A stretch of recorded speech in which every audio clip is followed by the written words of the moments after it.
High বন্ধুরা, তোমাদের সঙ্গে আজকে একটা কথা বলি। দেখো, যারা বাড়ির বউ তারা কত যত্ন করে, কত ভালোবেসে রান্না করে, তাই তো?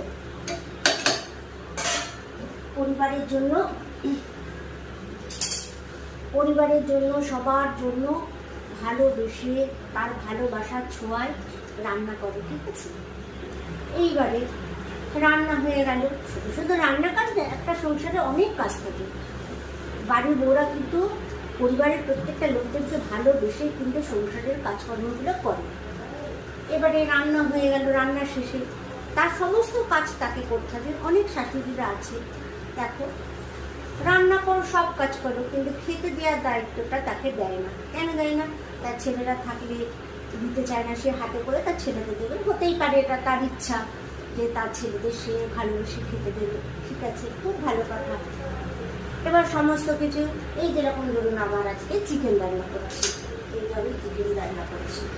এবার সেই বউ ভালোবেসে হয়তো চিকেন কিংবা মটন যা হোক রান্না করলো, শাশুড়ি বাটি বাটি করে সব ভাগ করে রাখলো। বউ অন্য কাজ করছে, দেখছে, হ্যাঁ সবার দেখার জন্য দেখছে না, চোখে পড়তেই পারে, দেখলো না, সবার জন্য ঠিকঠাক করে রাখা হয়েছে, ঠিক আছে। পাশেই কাজ করছে, সে দেখতেই পারে, তার চোখ পড়তেই পারে। এবার সবার খাওয়া হয়ে গেলে যখন সে খেতে বসলো, তখন সে কি দেখলো? হয়তো দেখলো যে তাকে যে যে জিনিসগুলো দেওয়া হয়েছিল তার মধ্যে কিছু নেই। হয়তো 4 পিস রাখা হয়েছিল, তার মধ্যে 2 পিস গায়ে, আর 2 পিস যেটা আছে সেটা খাওয়ার মতোই নয়। এইরকম যে শাশুড়িরা করে, সেই শাশুড়িদের উদ্দেশ্যে বলছি আমি, কিন্তু সবাই গায়ে নেবেন নয়, সবাই কিন্তু নয়, অনেকেই খুব ভালো, তাদের বৌমাদের সঙ্গে খুব ভালো ব্যবহার করেন, কিন্তু কিছু কিছু শাশুড়ি আছে, তাদের উদ্দেশ্যে আমি কথাগুলো বলছি। সে বউ হয়তো লজ্জার খাতিরে আপনাকে কিছু বলতে পারলো না, খাওয়ার জিনিস তো, খাওয়ার জিনিসটা বড্ড লজ্জার ব্যাপার, কিছু বলতে পারে না, বেশিরভাগ বউরাই বলতে পারলো না, কিন্তু তার মনে যে আপনার প্রতি ভালোবাসাটা ছিল সেটা কিন্তু আর থাকবে না। আর একজন আছে ওপর ঈশ্বর, সে কিন্তু সব কিছু দেখতে পাচ্ছে, সব কিছু সুদে আসলে জমা থাকে, ওই ওপরওয়ালার কাছে জমা থাকে।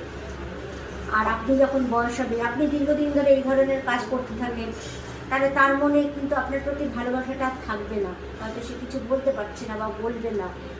আপনি যখন অসুস্থ হবেন, সে হয়তো চক্ষু লজ্জার খাতিরে হয়তো মানুষজনের, আশেপাশের লোক কী বলবে, সেই সব চিন্তা করে হয়তো আপনার সেবা করলো, কিন্তু যে আন্তরিক টান, যে ভালোবাসা থেকে করা, সেটা কিন্তু আপনি কখনো পাবেন না। তাই এই রকম যেসব শাশুড়িরা করেন, তারা বউকে নিজের সন্তান, আপনার যে নিজের সন্তান, আপনার মেয়ে, আপনার ছেলে, তাদের সঙ্গে যেরকম ভালোবেসে খেতে দেন, বৌমাকেও করুন না। আর যদি দেখবেন, এটা করে আপনি দেখবেন বৌমা আপনি কি ভালোবাসেন, বৌমা তার থেকে শতগুণে আপনাকে ভালোবাসবে। আর শতগুণে তো আপনাকে ভালোবাসবেই। আর একটা কথা, তখন দেখবেন অনেক সময় তো রান্না করতে গিয়ে ছেলেদের খেতে দিতে গেলে অনেক সময় হয় কি, থাকে না, বা অনেক সময় কম আনা হয়, সবসময় হয়তো সবার পারিবারিক অবস্থা সবার সমান থাকে না, হয়তো কম হয়ে গেল, তখন দেখবেন ওই বৌমা খেতে চাইবে না, সে কিন্তু ভালোবেসে সবাইকে দেবে, সেটা কিন্তু আলাদা জিনিস। না থাকে, সে নিজে না খেয়ে কিন্তু আপনাদের সবাইকে খাওয়াবে, সেটা তার তৃপ্তি, সবাইকে খাইয়ে সে আনন্দ পাবে। কিন্তু সব থাকতে আপনি যদি তাকে না দেন, তাহলে তার মনের পরিস্থিতিটা কিন্তু, সে খায়নি বলে কিন্তু নয়, তার একটা অভিমান, তার একটা রাগ, তার ঘৃণা, যে আমাকে এত অবহেলা করে, আমাকে মানুষ বলে ওটা ভাবে না, আমি সংসারের জন্য এত কাজ করছি, সবাইকে ভালোবেসে সব কিছু করছি, আর আমি তাদের থেকে এতটুকু ভালোবাসা পাবো না, তার মনে আপনার তো একটা ঘৃণা জন্মাবে। তাই তার মনে যদি ঘৃণা জন্মাতে না চান, আর ওপরওয়ালার কাছে যদি জবাব দিয়ে আপনি করতে না চান, তাহলে নিজেকে শুধরে নিন, তাহলে দেখবেন সংসারটা অনেক সুখে, অনেক শান্তি হবে। বুঝতে পেরেছেন? তাহলে বন্ধুরা, কেমন লাগলো? অনেকে শাশুড়িরা তো এরকম আছে, কাদের কাদের আছে আমাকে কমেন্ট করে জানিও, ঠিক আছে? আজকের মতো তাহলে আসছি, টাটা, বাই।